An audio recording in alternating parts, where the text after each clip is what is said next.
Sentí el frío de los monitores del hospital apagándose antes de escucharlos. De pie junto a mi cama, no había médicos intentando salvarme. Era mi hermana menor, Nuria. Llevaba puesto mi vestido de novia de diseñador, el que mandé a hacer para mi boda. Sus dedos estaban entrelazados con los de Marcos, el hombre con quien iba a casarme en 2 semanas. Los dos sonreían. Cuando la oscuridad me arrastró, Nuria se acercó. Su perfume floral, dulce y asfixiante, me llenó la nariz. Me susurró al oído: «Gracias por el fondo fiduciario, hermana. Te mandaremos una postal desde la costa amalfitana». Morí con el sabor amargo de la traición, como ceniza en la boca. Pero el destino tiene un sentido del humor retorcido. Cuando abrí los ojos de nuevo, no estaba en un depósito de cadáveres. Estaba sentada en mi salón, con el sol entrando por la ventana. Miraba un calendario. La fecha marcaba exactamente 6 meses antes de mi destrucción. Ellos creían que habían ganado, pero esta vez la pluma la tenía yo. Y esta vez, yo iba a reescribir el final. En mi primera vida, yo era lo que se llama una mártir de manual. Era la hermana mayor responsable, la hija ejemplar, la prometida fiel. Me llamo Ariana García. Durante 27 años, mi existencia entera giró en torno a que los demás estuvieran bien, aunque eso significara hacerme daño a mí misma. Nuria, mi hermana menor, 3 años más joven, era la muñeca de porcelana de la familia. De niña tuvo asma, y eso hizo que mis padres la trataran como si fuera de cristal. Si Nuria quería mis juguetes, se los daban. Si Nuria quería mi cuarto con vistas, yo hacía las maletas.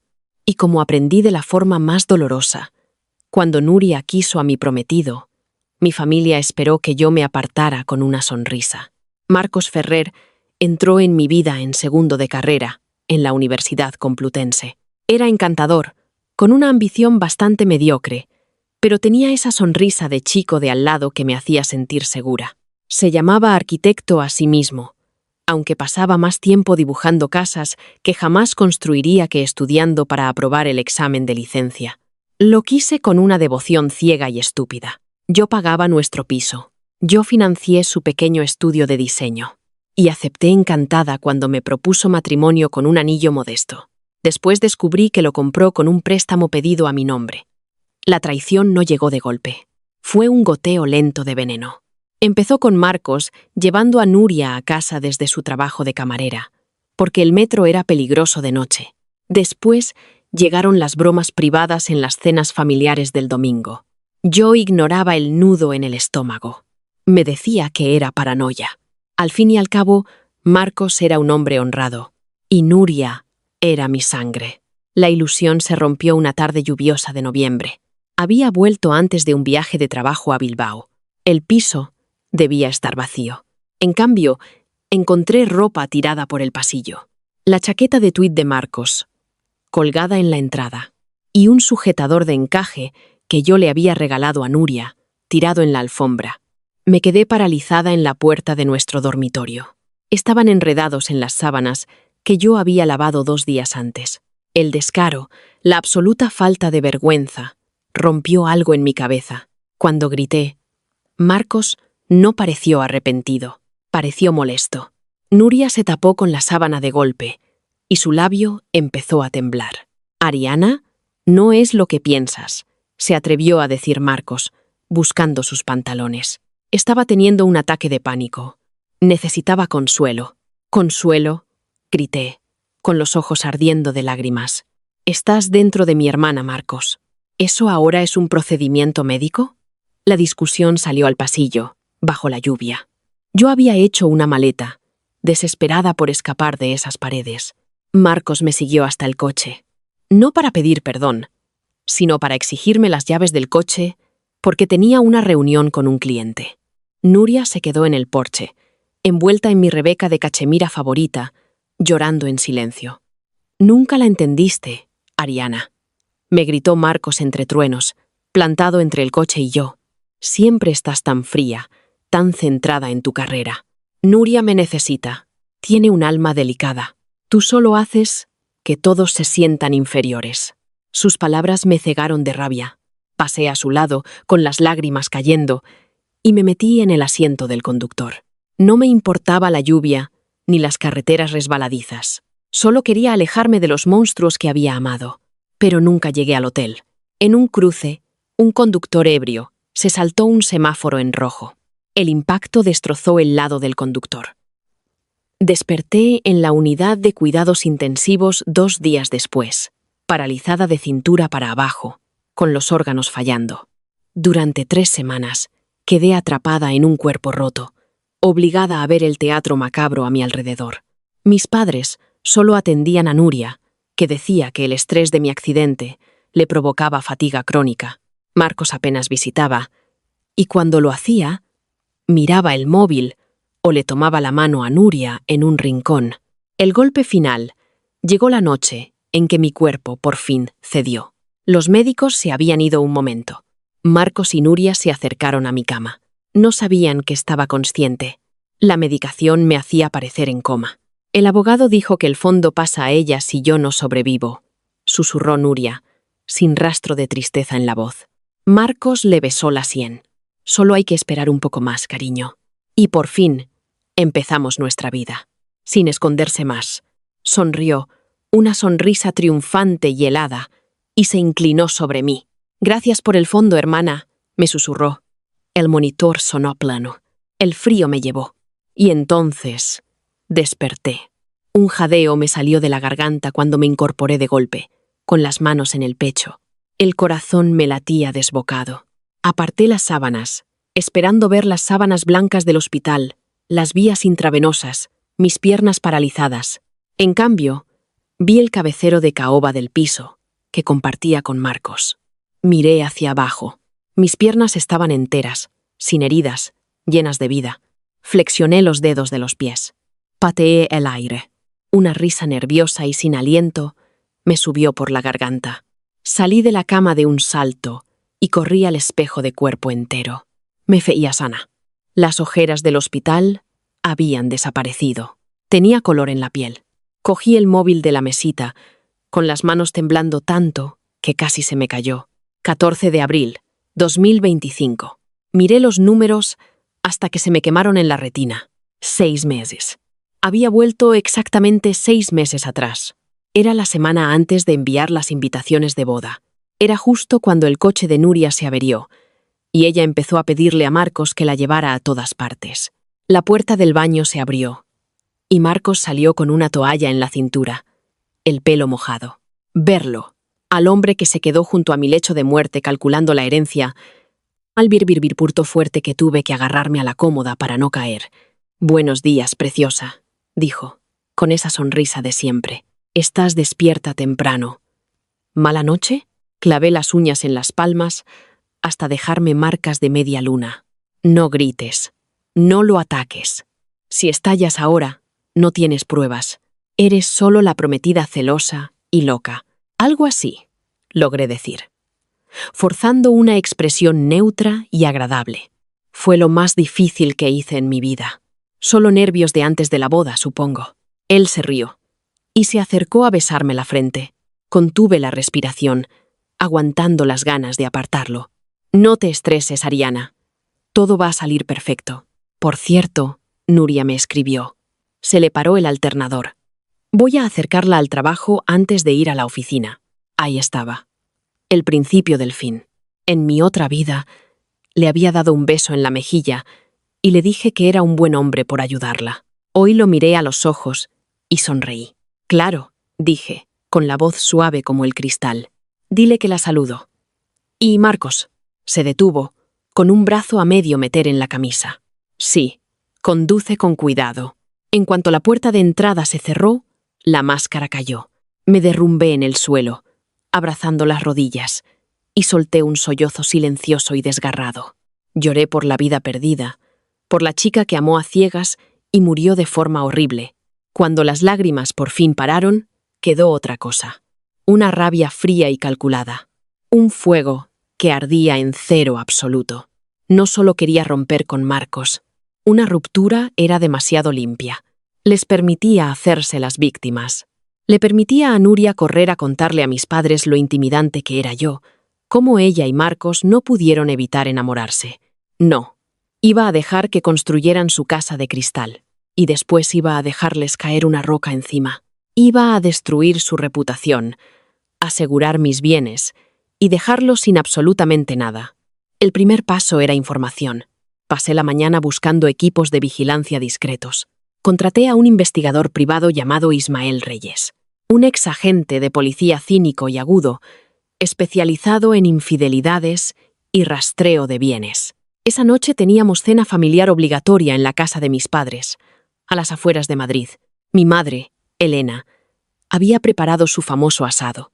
El comedor estaba sofocante, lleno del tintineo de las copas de cristal y conversaciones forzadas. Ariana, empezó mi madre, cortando la carne con precisión quirúrgica. ¿Ya has decidido las flores? Nuria me dijo que las peonías le parecen más suaves que las orquídeas que elegiste. Las orquídeas son tan severas. Al otro lado de la mesa, Nuria me ofreció una sonrisa empalagosa de disculpa. Solo pensé que combinarían mejor con tu piel, Ariana. Últimamente te ves tan cansada. En mi otra vida, habría defendido mi elección y habría acabado discutiendo, quedando yo como la hermana mayor rígida e inflexible. Esta vez tomé un sorbo de vino y le sonreí con cariño. Sabes, Nuri, puede que tengas razón, dije con suavidad. Toda la mesa se quedó en silencio. Mi madre me miró como si me hubiera salido una segunda cabeza. Marcos parpadeó, sorprendido. ¿En serio?, preguntó Nuria, entrecerrando los ojos con sospecha. Claro que sí, continué. Siempre has tenido tan buen ojo para lo romántico y lo delicado. De hecho, ¿por qué no te encargas tú de las flores por completo? Marcos, no te importaría coordinar con Nuria, ¿verdad? Estoy desbordada con la fusión en el trabajo. Marcos infló el pecho, claramente encantado con la delegación. Claro, cariño. Nuri y yo podemos con esto. Trabajo en equipo. Mientras hablaba, dejé caer mi servilleta al suelo, como sin querer. Me agaché bajo la mesa para recogerla, y ahí estaba. Bajo el mantel, escondido del mundo, el pie de Marcos estaba enganchado con el tobillo de Nuria. No solo coqueteaban, el límite físico ya se había cruzado hacía tiempo. Me enderecé. Me toqué las comisuras de los labios con la servilleta. El corazón me latía como un tambor de guerra, firme y constante. Gracias a los dos, dije, mirando directamente a los ojos de Nuria. De verdad, os agradezco que os hagáis cargo de esto. Hace falta mucha confianza para entregar algo tan importante. Nuria ni siquiera parpadeó. Cuando quieras, hermana. Para eso está la familia. Disfrútalo, pensé, tomando otro sorbo de vino. Cavad la tumba tan profunda como queráis. Yo pongo las palas. Durante las siguientes 3 semanas, mi vida se convirtió en una clase magistral de compartimentación. De cara al mundo, era la novia ocupada y confiada. Para Ismael Reyes, mi investigador, era la mejor clienta que había tenido. Las pruebas llegaban más rápido de lo que podía procesarlas. Fotos de Marcos y Nuria entrando en un motel de mala muerte a las afueras de la ciudad. Grabaciones de audio de la grabadora oculta que había cosido en el forro de la bolsa de gimnasio de Marcos con sus conversaciones de almohada. Está tan obsesionada con el trabajo que ni me mira. Nuri, tú me haces sentir un hombre de verdad. Lo sé, cariño. Solo tenemos que tener paciencia. En cuanto se celebre la boda, se desbloquea el fondo del abuelo de Ariana. Nos quedamos con nuestra parte y nos vamos. Oír a Marcos explicar el motivo económico sin rodeos me dio un nuevo nivel de asco. Mi abuelo había dejado un fondo fiduciario para mí, que se entregaría al cumplir 30 años, o al casarme. Marcos no se quedaba por consuelo, se quedaba por el dinero. Si cancelaba la boda ahora, no cobraría el fondo hasta dentro de 3 años. Y mis padres, que administraban los pagos intermedios, seguramente me castigarían por romperle el corazón a Marcos y avergonzar a la familia. Necesitaba un marido para desbloquear el dinero de inmediato, pero desde luego no iba a ser Marcos. Esa idea me llevó a la gala benéfica anual, celebrada en el Hotel Ritz de Madrid. Era un evento opulento y sofocante, lleno de dinero antiguo, políticos y tiburones corporativos. Llevaba un vestido de seda verde esmeralda, con la espalda descubierta, que llamaba toda la atención, Un cambio radical de los tonos pastel discretos que Marcos siempre me obligaba a llevar por presión. Marcos debía ser mi acompañante, pero llamó una hora antes, alegando una crisis en su estudio. Yo sabía, por el rastreador de Ismael, que la crisis estaba aparcada frente al piso de Nuria. Me quedé cerca de la escultura de hielo, bebiendo un martini muy fuerte, mirando la sala. No estaba ahí para hacer contactos. Estaba cazando. Mis ojos se posaron en un hombre cerca de las puertas de la terraza, Rodrigo Duarte. Incluso en una sala llena de gente poderosa, Rodrigo tenía una gravedad distinta. Era el director del Grupo Duarte, un depredador absoluto en el mundo del capital de riesgo. Tenía el pelo negro con canas en las sienes, ojos color avellana intensos y una mandíbula que parecía cortar el aire. Tenía 32 años. Era despiadadamente eficiente y célebremente soltero. En mi otra vida, Rodrigo y yo nos habíamos cruzado en una fusión empresarial. Él mostró un interés claro e intenso en mí. Me invitó a cenar 2 veces, ambas con excusa de negocios, pero el calor en su mirada sugería otra cosa. Lo rechacé, educada y estúpidamente, alegando mi devoción por Marcos. Rodrigo se retiró de inmediato. No era un hombre que rogara, pero jamás olvidé la forma en que me miraba, como si yo fuera un rompecabezas que quería resolver. Esta noche necesitaba un marido lo bastante poderoso como para aterrorizar a mis padres, lo bastante rico como para que mi fondo le diera igual, y lo bastante despiadado como para apreciar un contrato mutuamente beneficioso. Respiré hondo, enderecé los hombros y crucé el salón de baile. Al acercarme, el grupo de aduladores a su alrededor se apartó de forma natural. Rodrigo se giró, con una sonrisa educada y aburrida, que desapareció en cuanto sus ojos se cruzaron con los míos. Su mirada bajó por mi vestido esmeralda antes de volver a mi rostro. La intensidad me cortó la respiración. «Ariana García», murmuró Rodrigo, con una voz grave que cortaba el ruido de la gala. Se quedó mirándome un instante de más, como si algo en mi rostro le resultara extrañamente familiar. «No esperaba verte aquí. Y sin acompañante, además». «Está indispuesto», respondí, acercándome a su espacio personal. Capté el aroma a bergamota y whisky caro. Al parecer, de repente le apasiona la caridad. Pero en otro sitio, los ojos de Rodrigo se entrecerraron, captando el tono oscuro en mi voz. Le entregó su copa vacía a un camarero. «¿En serio? Te ves distinta esta noche, Ariana. Menos complaciente». «He tenido un cambio de perspectiva reciente», dije, sin apartar la mirada. «Señor Duarte, tengo una propuesta de negocios. Requiere discreción». Levantó una ceja. «Te escucho. Aunque rara vez hago negocios cerca de un cisne de hielo, entonces vayamos a un sitio más tranquilo». 10 minutos después, estábamos en un salón privado, junto a la biblioteca del hotel. Las cortinas de terciopelo pesado apagaban el sonido de la orquesta.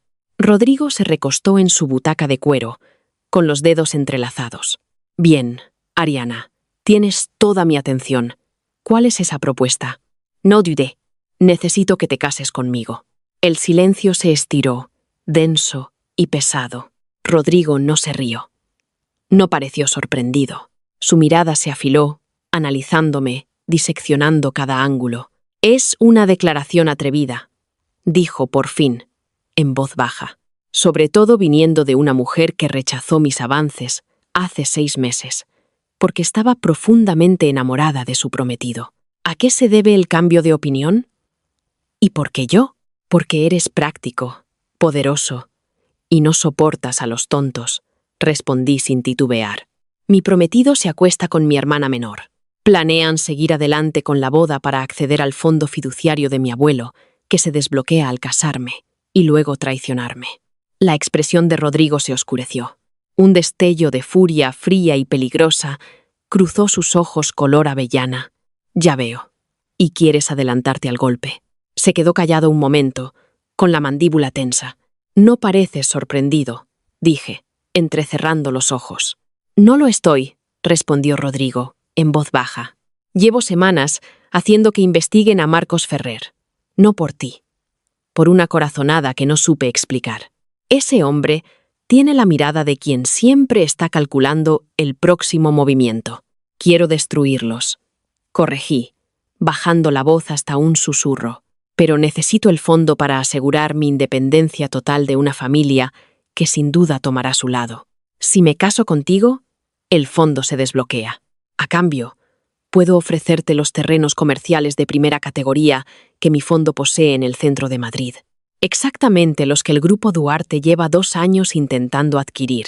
Rodrigo se quedó totalmente inmóvil. Sabía exactamente de qué terrenos hablaba. Eran las piezas que le faltaban para su enorme proyecto urbanístico. «Me ofreces esos terrenos», murmuró, inclinándose hacia adelante, invadiendo mi espacio, a cambio de un matrimonio de conveniencia.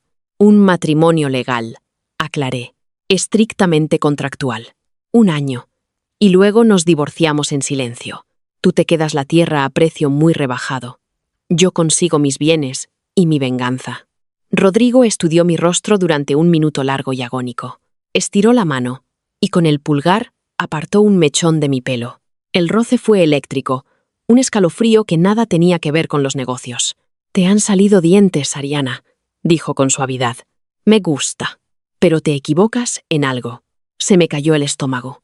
«En que si firmo mi nombre en un certificado de matrimonio contigo», dijo Rodrigo, con los ojos clavados en los míos con una intensidad posesiva que me aceleró el pulso, «no habrá divorcio tranquilo dentro de 1 año. Yo no alquilo, Ariana. Yo soy dueño. Si quieres mi protección y mi nombre para aplastar a esos parásitos, juegas en serio». Extendió la mano. «¿Tenemos un trato? ¿Futura señora Duarte?» Miré su mano extendida. Pensé en Marcos y Nuria riéndose de mí, robándome la vida, dejándome morir en una cama de hospital fría. Puse mi mano en la suya. Su apretón fue cálido, firme e inquebrantable. Trato hecho. A la mañana siguiente de la gala, me encontraba en la sala de reuniones ultramoderna del bufete Solana y Asociados, el despacho más despiadado de Madrid. Frente a mí, en la mesa de roble pulido, estaba Rodrigo Duarte, con un traje impecable, y su abogado principal, Ricardo Solana, de mirada tan cálida y acogedora como la de un tiburón blanco. El acuerdo prenupcial era una obra maestra de brutalidad legal. «Para ser clara, señorita García», dijo Ricardo, deslizando un grueso montón de documentos hacia mí. Al formalizarse este matrimonio, el fondo de su abuelo, en la banca privada de Santander, transferirá el capital automáticamente a una cuenta a su único nombre. El señor Duarte renuncia a todo derecho sobre ese capital. A cambio, las escrituras de los terrenos comerciales se transferirán al Grupo Duarte en 48 horas. En cuanto a los bienes del señor Duarte, que son considerables, usted renuncia a toda reclamación, salvo una liquidación muy generosa, si el matrimonio se disuelve tras el plazo mínimo acordado, que, según ha insistido el señor Duarte, queda abierto de forma indefinida. Miré a Rodrigo. Me observaba con la misma mirada calculadora y depredadora de la noche anterior. No estaba jugando.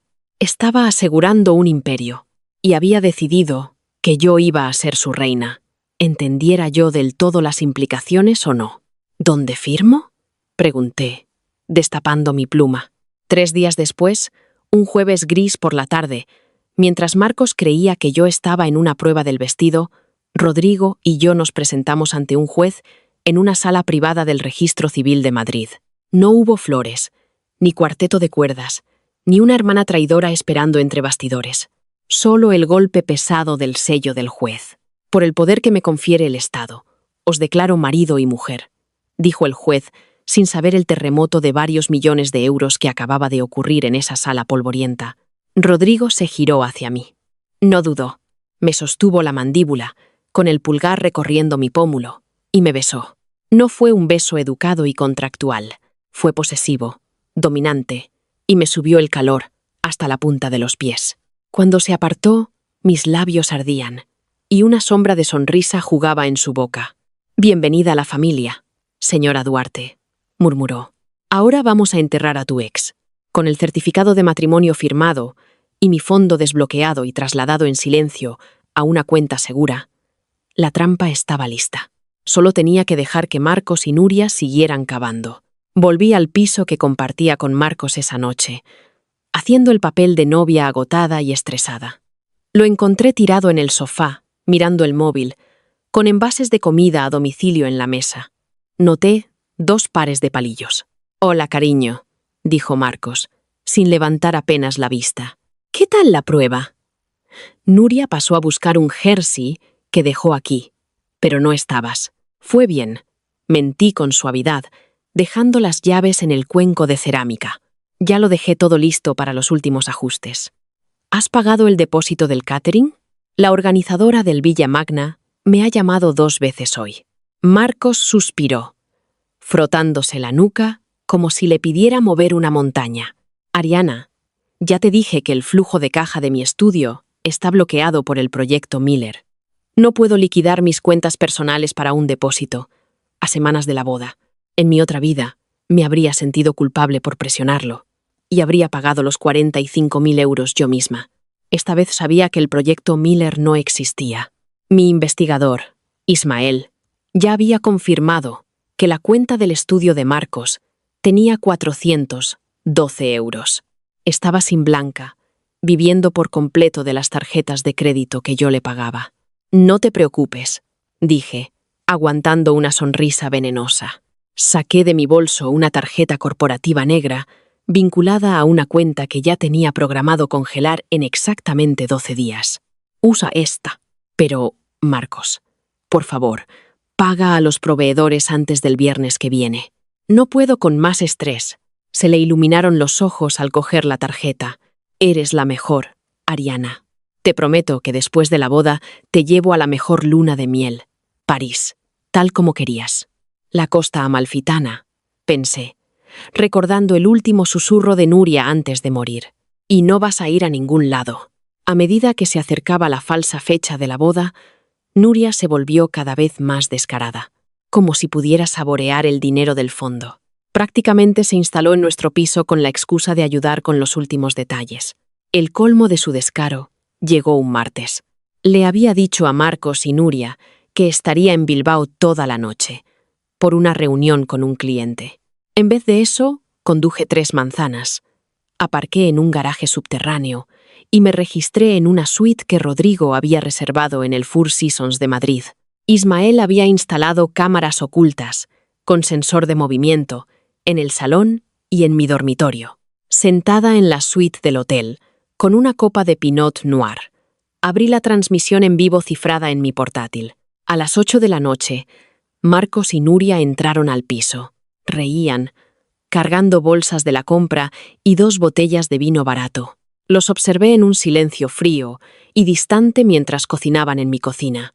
Bebían de mis copas de cristal y por fin se metían en mi dormitorio. Pero el golpe real no vino de verlos caer en las sábanas. Ya estaba insensible a eso. El verdadero puñal llegó 1 hora después. Nuria se levantó de la cama, se envolvió en mi bata de seda y caminó hacia mi armario. Apartó mi ropa de diario y del fondo sacó la funda opaca y gruesa que guardaba mi vestido de novia. Marcos se incorporó contra el cabecero, mirándola con una sonrisa relajada. «¿Qué haces, Nuri?» «Solo mirando», ronroneó, abriendo la cremallera de la funda. La observé por la pantalla, con el puño cerrado en torno a la copa hasta que los nudillos se pusieron blancos. Nuria se quitó la bata y se puso el vestido, con su encaje y su organza de seda. Luchó con la cremallera de atrás, y Marcos se rió y se levantó a subírsela. Se paró frente al espejo de cuerpo entero, alisándose la tela sobre las caderas. «Me queda mejor a mí que a ella», hizo un puchero Nuria, admirando su reflejo. «Tiene los hombros muy anchos para este escote. Yo parezco una auténtica princesa». «Eres una princesa», murmuró Marcos, abrazándola por detrás, hundiendo la cara en su cuello. «Y pronto ya no tendrás que hacer de segundona. 3 semanas más, cariño. Le ponemos el anillo en el dedo, se desbloquea el fondo y después busco una excusa para pedir el divorcio. Con la cláusula de infidelidad que la convencí de dejar fuera del acuerdo prenupcial, me quedo con la mitad y desaparecemos. No veo la hora de ver su cara de superioridad cuando se dé cuenta de que lo ha perdido todo». Nuria se rió, apoyándose en él. Ella siempre se creyó mucho mejor que yo. Cerré el portátil despacio. No lloré. No monté en cólera. Una calma fría y profunda se instaló en mí. Querían destruirme por dinero, por pura envidia mezquina. Esa misma noche, ya tarde, le describí a Ismael un detalle que no le había contado a nadie. Un hombre. Un cruce concreto. Una fecha que aún no había llegado. Le pedí que buscara a un conductor con antecedentes de alcohol al volante, cerca de la cuarta con la calle Elm de mi otra vida, que en este Madrid sería el cruce de Alcalá con Goya. 2 días después, Ismael me llamó con la voz seria, distinta a la de siempre. Ariana, encontré al hombre. Se llama Tomás Roig.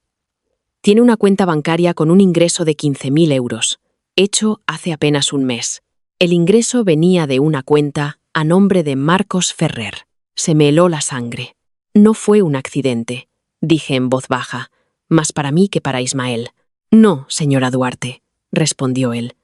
Alguien pagó para que ese hombre estuviera borracho, al volante, en esa esquina, en esa fecha. Marcos no solo esperaba mi muerte, la había comprado. Colgué el teléfono con las manos temblando, no de miedo, sino de una furia nueva, más profunda que todas las anteriores.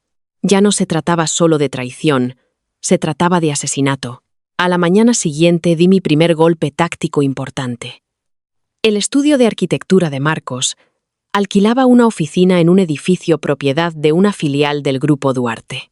Hice una llamada a Rodrigo. Llevan 3 meses sin pagar el alquiler. Ariana, me dijo con la voz suave y claramente divertida. Mis administradores de propiedades iban a notificar el desalojo de todas formas. Hazlo hoy, pedí. Y Rodrigo, asegúrate de cambiar las cerraduras mientras está fuera, a la hora de comer.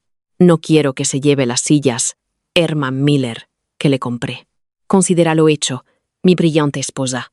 Esa tarde, Marcos irrumpió en el piso mientras yo deshacía la maleta de mi falso viaje a Bilbao. Estaba pálido, sudando profusamente, con cara de rata acorralada. Ariana, ha pasado algo increíble, jadeó, dejando caer el maletín. El propietario nos cerró la oficina. Dicen que hay impago, pero es un error, un fallo bancario. Necesito que transfieras 70.000 euros a la agencia de cobros ahora mismo, o van a subastar mis servidores. Levanté la vista mientras doblaba un jersey, con el rostro en una máscara de suave preocupación. 70.000. Marcos, cariño, no puedo hacer eso. Moví todo mi efectivo líquido a la cuenta conjunta de la boda ayer, para pagar los últimos cheques a los proveedores. ¿Te acuerdas? Pues sácalo, gritó, con la fachada agrietándose, un filo desesperado en la voz. Es mi negocio, Ariana. Se supone que me apoyas. Literalmente tengo 300 euros en mi cuenta ahora mismo. Mentí con suavidad. Todo lo demás está bloqueado hasta que nos casemos, a menos que quieras usar la tarjeta corporativa que te di. Se le fue todo el color del rostro. Yo la agoté con el catering y los depósitos de flores. No lo había hecho, claro. El rastreo financiero de Ismael mostraba que Marcos había usado la tarjeta para comprarse un reloj de lujo por 15.000 euros y reservar billetes de primera clase, sin reembolso, a Roma para 2 personas. «Ay, Marcos», dije, dejando escapar un suspiro de decepción.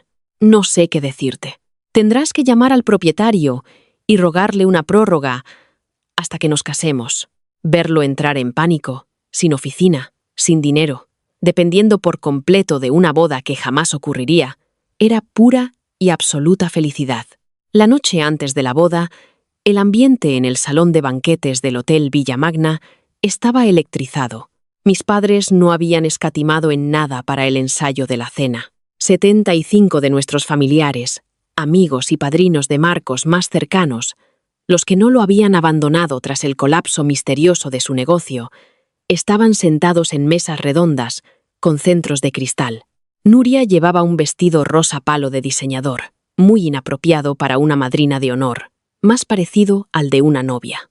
Estaba a punto de vibrar de anticipación ansiosa. Mis padres, Arturo y Elena, presumían ante mis tíos de mi gran matrimonio. Marcos estaba sentado junto a mí en la mesa principal, con la pierna temblando de nervios.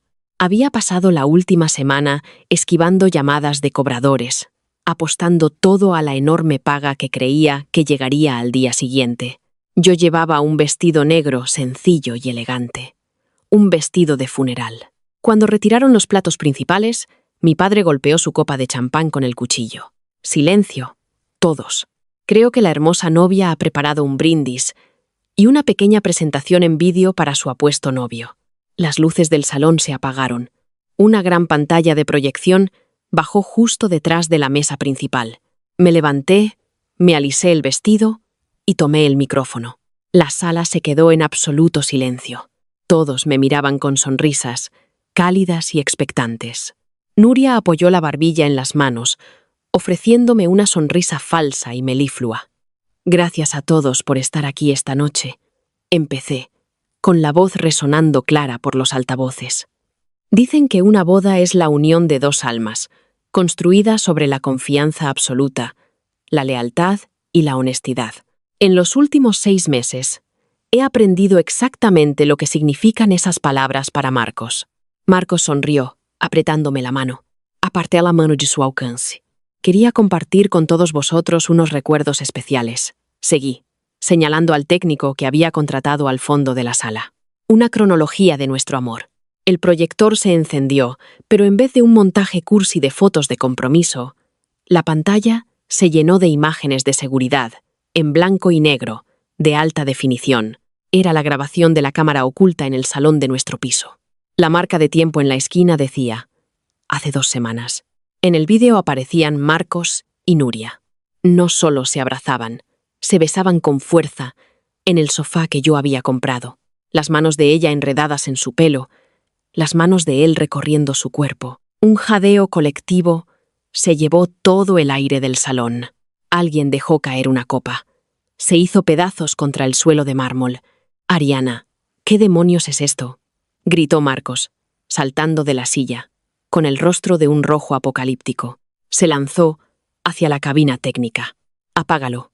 Es un montaje. Está loca». «Una cosa más», dije, alzando la voz por encima del caos, con un papel en la mano. «Marcos, ¿reconoces este nombre? Tomás Roig». Su rostro perdió todo el color. 15.000 euros, transferidos desde tu cuenta hace un mes, a un hombre con 3 condenas por conducir ebrio. Un hombre al que le pediste algo muy concreto para dentro de 2 semanas. El salón entero contuvo la respiración. No fue solo infidelidad, Marcos. Fue un plan para matarme. «Siéntate, Marcos», dije, con la voz bajando una octava, con la autoridad helada de un verdugo. Los 2 guardias de seguridad que había contratado a través de la agencia de Ismael salieron de las sombras, bloqueando el paso de Marcos y obligándolo a volver a su asiento. En la pantalla, el vídeo cambió. El audio empezó, alto y cristalino, con la grabación de la noche en que Nuria se probó mi vestido de novia. 3 semanas más, cariño, tronó la voz de Marcos por los altavoces. Le ponemos el anillo en el dedo, se desbloquea el fondo, y después busco una excusa para pedir el divorcio. Me quedo con la mitad, y desaparecemos. No veo la hora de ver su cara de superioridad cuando se dé cuenta de que lo ha perdido todo. Resonó la voz de Nuria. La sala estalló. Mi madre gritó, con la mano en el pecho, mirando a Nuria con absoluto horror. Mi padre parecía a punto de sufrir un infarto, con el rostro morado de rabia. Los padrinos de Marcos lo miraban con auténtico asco. Nuria rompió a llorar de forma teatral, tapándose la cara con las manos. Está sacado de contexto. Ariana lo manipuló. Nos obligó, gimoteó, intentando hacer de víctima una última vez desesperada. ¿Te obligó a acostarte con mi prometido en mi cama, Nuria?, pregunté, rodeando la mesa hasta quedar justo frente a ella. ¿O te obligó a planear cómo robarle el dinero de mi abuelo? ¿Qué parte estaba fuera de contexto? Me giré hacia mis padres. Mamá, papá, siempre la mimasteis. Siempre me dijisteis que le hiciera sitio. Bueno, le hice sitio. Que se quede con él. Ariana, por favor, suplicó Marcos, cayendo de rodillas, humillándose por completo delante de toda la élite de Madrid. Lo siento, no significó nada. Te quiero. Aún podemos arreglar esto, Aún podemos casarnos mañana. ¿Casarnos mañana? Me reí, con un sonido cortante y frío que atravesó el murmullo de la multitud. Marcos, la boda se canceló hace un mes. Cancelé el catering, las flores y el salón. La única razón por la que estamos todos aquí esta noche es porque pagué esta cena de mi propio bolsillo, para asegurarme de que ambos tuvierais el público que merecéis. Marcos me miró, con los ojos abiertos de par en par por una espantosa revelación. Pero el fondo lo pierdes si no te casas. En ese momento, las pesadas puertas dobles del fondo del salón se abrieron. La temperatura de la sala pareció bajar 10 grados. Rodrigo Duarte entró, flanqueado por 2 de sus propios guardias. Se movía con la gracia lenta y aterradora de un depredador entrando en una jaula de ratones asustados. Los murmullos de la sala murieron al instante. Cada ejecutivo y cada socialité del salón reconoció al director del grupo Duarte. Rodrigo los ignoró a todos. Fue directo a la mesa principal, con los ojos color avellana clavados solo en mí. Se detuvo a mi lado, me rodeó la cintura con un brazo fuerte y protector y me pegó su espalda al pecho. Miró a Marcos, todavía arrodillado en el suelo, temblando. «No ha perdido el fondo, Ferrer», dijo Rodrigo, con una voz letal y sedosa que impuso un silencio absoluto, porque mi esposa aseguró sus bienes hace semanas. Rodrigo metió la mano en su chaqueta y sacó una caja de terciopelo. La abrió, revelando un anillo de diamantes de 5 quilates. Perfecto, deslumbrante. Me tomó la mano izquierda y deslizó la piedra enorme en mi dedo, dejando ciega a cualquiera en primera fila. Nos casamos en el registro civil el mes pasado. Anuncié ante la sala paralizada, apoyándome cómodamente en el cuerpo firme de Rodrigo. Miré a Nuria, con el rostro convertido en una máscara de devastación absoluta, y después a Marcos, que parecía un hombre en el patíbulo. Creo que la frase que usaste, Nuria, fue que no veías la hora de ver mi cara cuando me diera cuenta de que lo había perdido todo. Sonreí. La justicia poética, dulce como la miel en la lengua. Pues échale un buen vistazo, porque yo me quedo mi dinero. He mejorado de marido, y vosotros dos os quedáis exactamente con lo que os merecéis, el uno al otro. El silencio que siguió a mi anuncio en el salón del Villa Magna fue absoluto, ese tipo de calma pesada y sofocante que solo se encuentra en el ojo de un huracán. Me quedé de pie, con el brazo de Rodrigo como una banda de seguridad de acero en torno a mi cintura, viendo el naufragio de mi vida anterior arder despacio. Mi padre, Arturo, fue el primero en romper la parálisis. Su rostro, normalmente una máscara de arrogancia de dinero antiguo, estaba arrugado de puro pánico.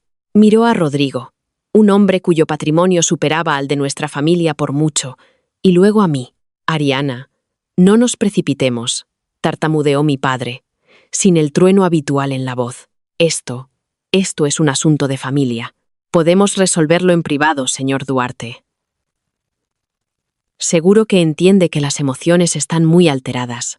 Rodrigo interrumpió, con la voz suave pero cargada de advertencia.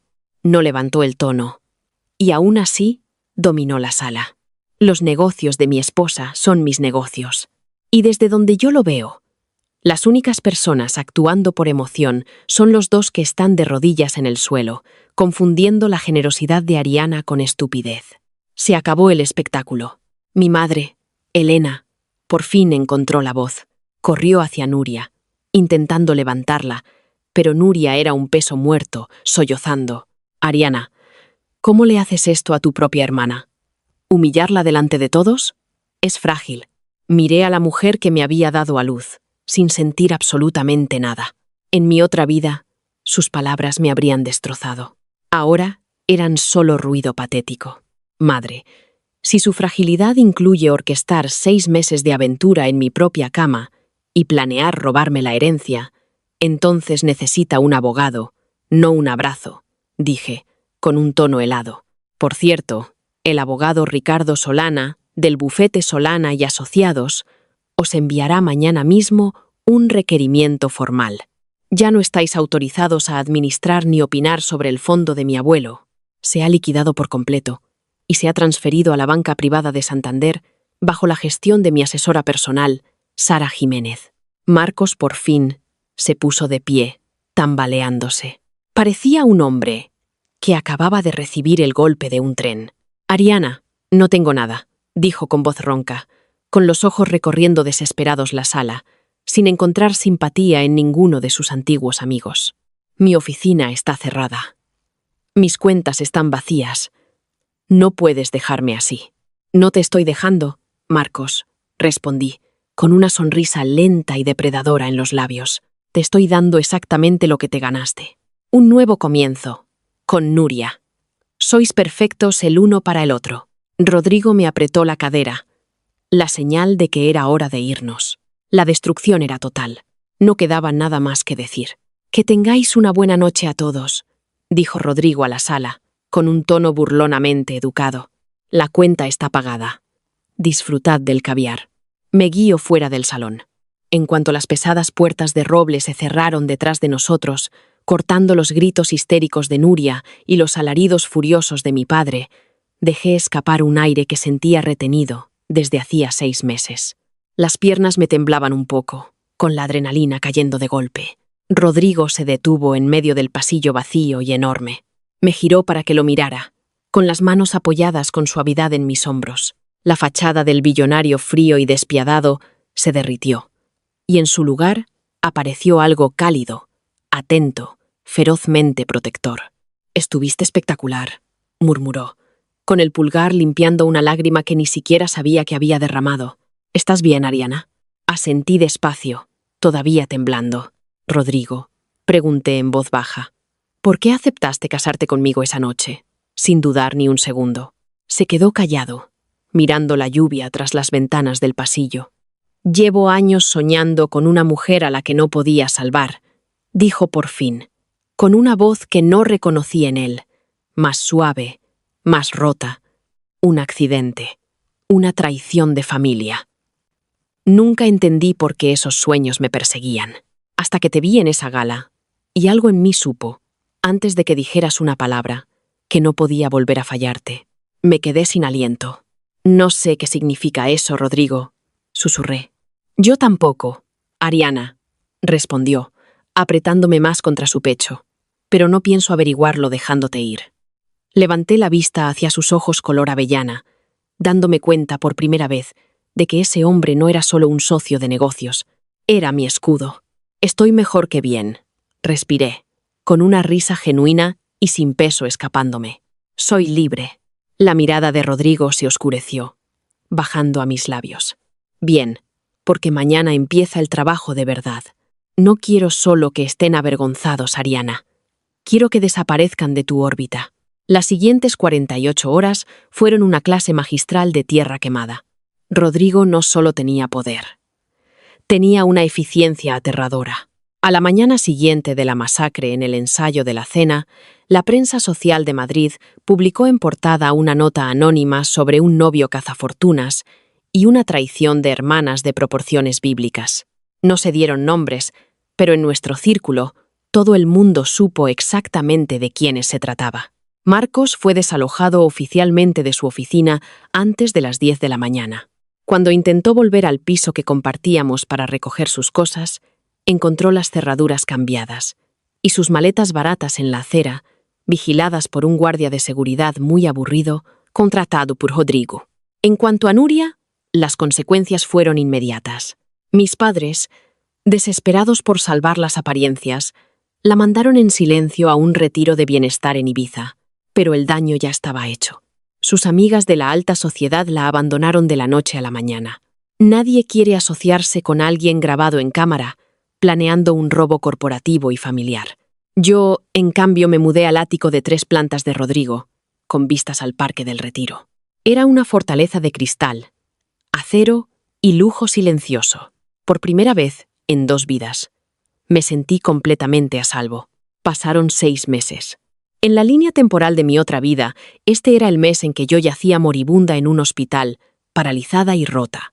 En cambio, estaba sentada en un sofá de terciopelo en el estudio privado de Rodrigo, tomando un buen cabernet, revisando los beneficios trimestrales de mi nueva cartera inmobiliaria independiente. El matrimonio de conveniencia había cambiado, de forma sutil e inevitable. Vivir con Rodrigo Duarte era como vivir con un volcán dormido. Había un calor constante bajo la superficie. Compartíamos cenas hasta tarde, debatíamos las tendencias del mercado con el café por las mañanas y asistíamos a galas, no como transacción comercial, sino como un frente unido y formidable. El contrato en mi caja fuerte se sentía menos como una medida de protección y más como una reliquia de un pasado que ya había dejado atrás.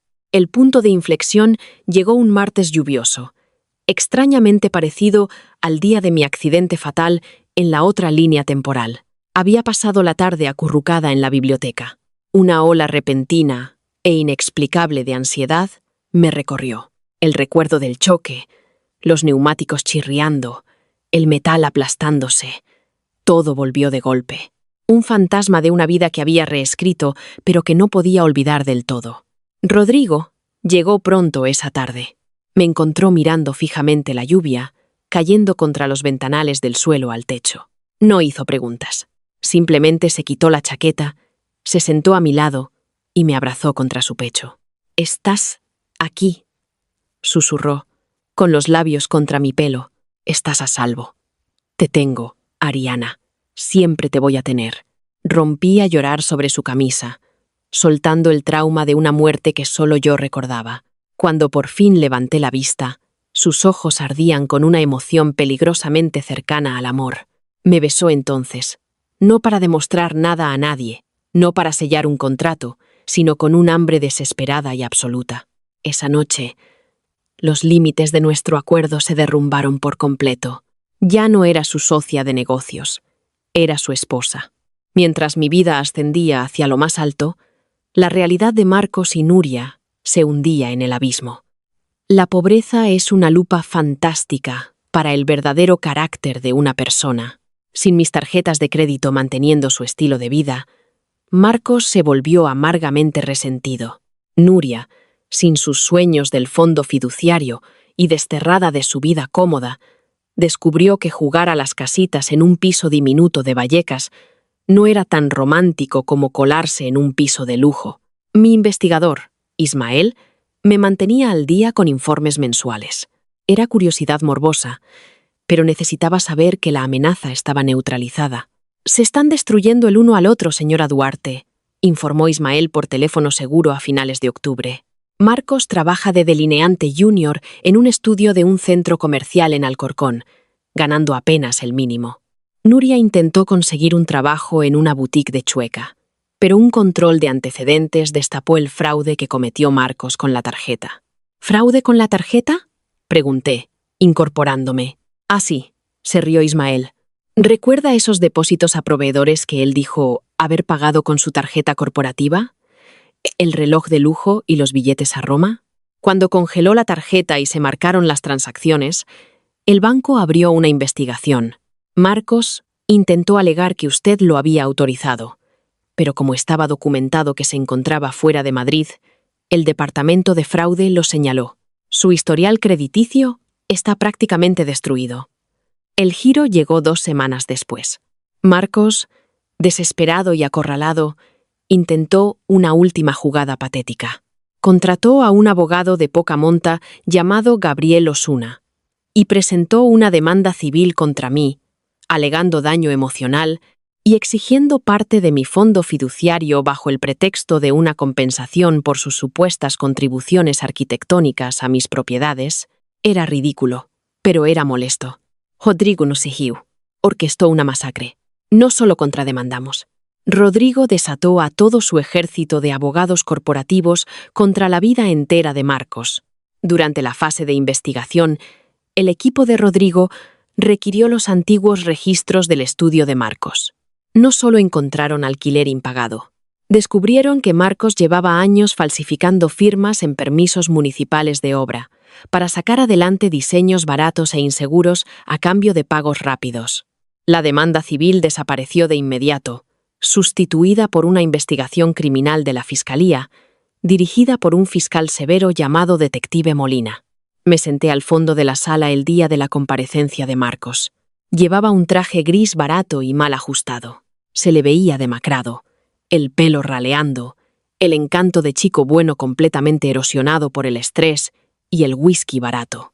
Nuria no estaba ahí. Había abandonado el barco en cuanto cayeron los cargos criminales, hizo las maletas y huyó a casa de una prima lejana en un pueblo de Extremadura, borrándose de forma efectiva del mapa de Madrid. Se había cambiado una vida de lujo por una vida de esconderse, aterrada por las consecuencias legales de su relación con un estafador. Mientras el juez leía los cargos, fraude, falsificación, estafa agravada y tentativa de homicidio, Marcos se giró y me vio sentada entre el público. Llevaba un traje blanco impecable, un guiño sutil a la boda que había arruinado. Un diamante enorme brillaba en mi dedo. Rodrigo estaba sentado a mi lado, con aire aburrido, con el brazo apoyado en el respaldo del banco. Los ojos de Marcos se llenaron de una mezcla de arrepentimiento profundo y terror absoluto. Formó con los labios la palabra: lo siento. No sonreí. No me regodé. Simplemente rompí el contacto visual. Me giré hacia mi marido y le susurré: tengo hambre. Vamos a comer a Yardi. Marcos Ferrer fue condenado a 16 años en el centro penitenciario de Soto del Real. La casa de cristal no solo se había roto. La tierra se la había tragado entera. Un año, día por día, después de despertar en mi propia cama, sin aliento y aterrada de una muerte que solo yo recordaba, me encontraba en el centro de la sala de juntas del Grupo Duarte. Los ventanales del suelo al techo ofrecían una vista panorámica y vertiginosa del horizonte de Madrid.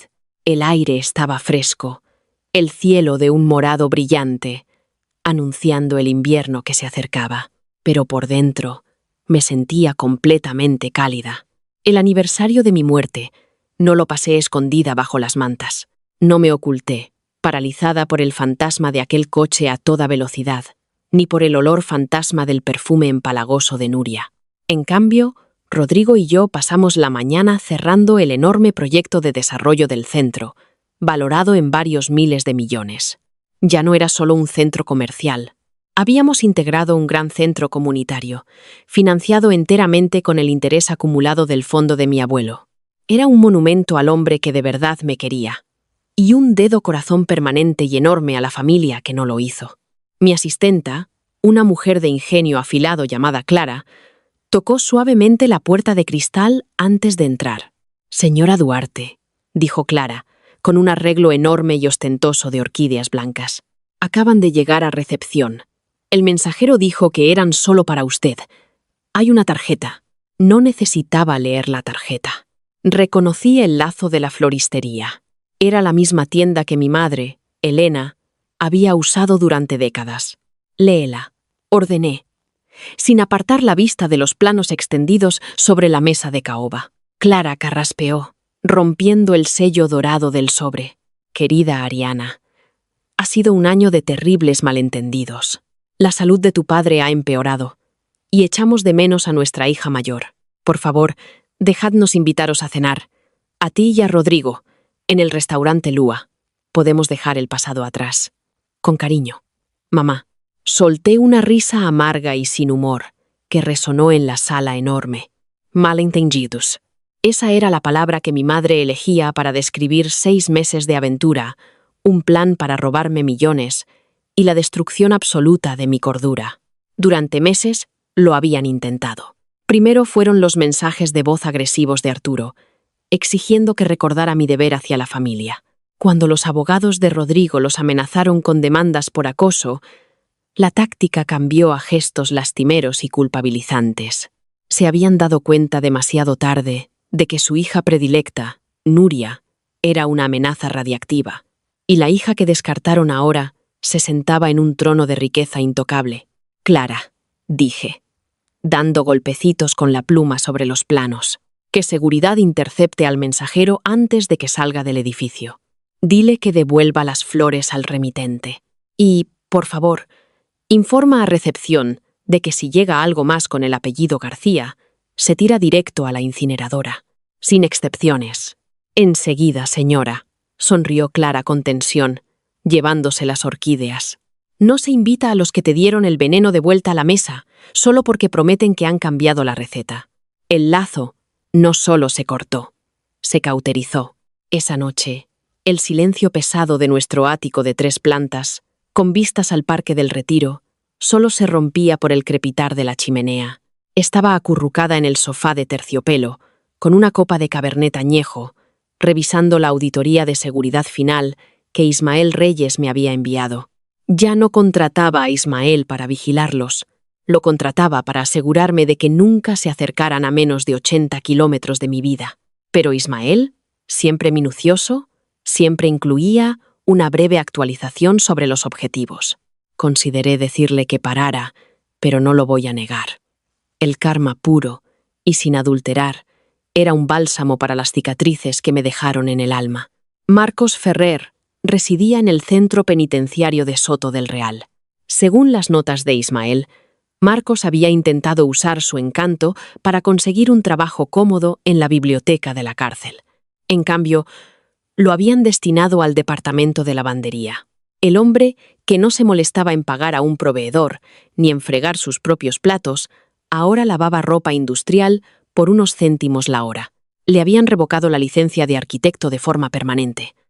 La casa de cristal que creía estar construyendo se había hecho pedazos, y él sangraba sobre los escombros. Y Nuria, la hermana frágil y delicada que necesitaba a mi prometido para protegerla del metro. Tras huir de Madrid, había pasado de pariente en pariente por el interior del país hasta agotar su bienvenida. Sin el dinero de los García, que Arturo había cortado en cuanto el escándalo de Nuria amenazó su membresía en el club de campo, se vio obligada a enfrentar la realidad. El informe de Ismael incluía una sola foto granulada. Era Nuria, con un feo uniforme de poliéster granate, detrás del mostrador de una tienda de recambios de coche, en un centro comercial desolado de Extremadura. Su pelo, que antes se peinaba 2 veces por semana en la peluquería, estaba recogido en una coleta despeinada y derrotada. Se la veía agotada, envejecida y absolutamente miserable. La chica que una vez se quejó de que mi vestido de Vera Wang no le sentaba bien en los hombros, ahora cobraba bujías por el salario mínimo. El karma duro no solo golpea de vuelta, reescribe el paisaje entero. Cerré la carpeta y la dejé caer sobre la mesita, justo cuando el deslizar de la puerta pesada de la terraza resonó por la sala. Rodrigo entró, trayendo consigo el aroma fresco del viento de otoño. Se había quitado la chaqueta y la corbata, con los primeros botones de la camisa desabrochados.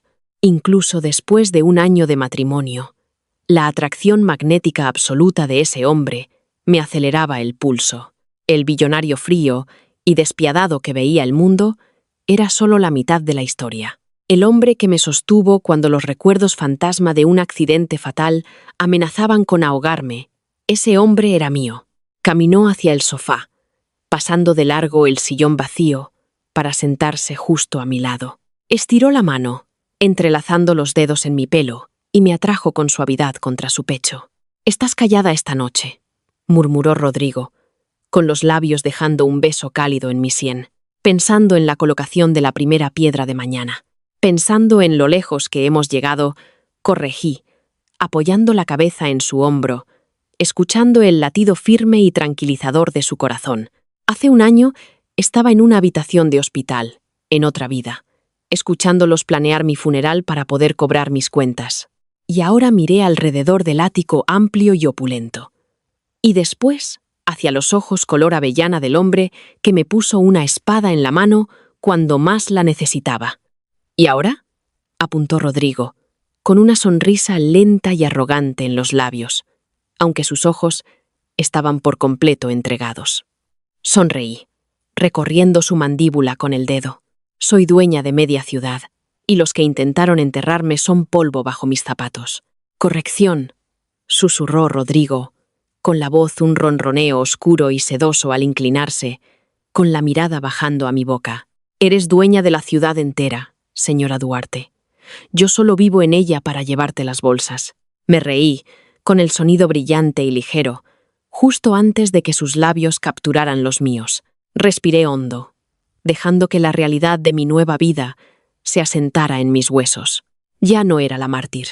Ya no era la tonta ciega y complaciente que se apartaba para que otros estuvieran cómodos. Había caminado a través del fuego de mi propia destrucción. Había tomado la bondad que confundieron con debilidad y la había forjado en una armadura irrompible. Era Ariana Duach. Había renacido de las cenizas de su traición y de pie, en la cima absoluta del mundo, conocía una única verdad innegable. Era completa, absolutamente, intocable. Y esa es la historia de cómo reescribí mi destino. Le di la vuelta a la tortilla a los que intentaron destruirme y encontré a mi verdadero igual en el proceso. El karma siempre viene a cobrar y a veces lleva traje de diseñador y un acuerdo prenupcial en la mano.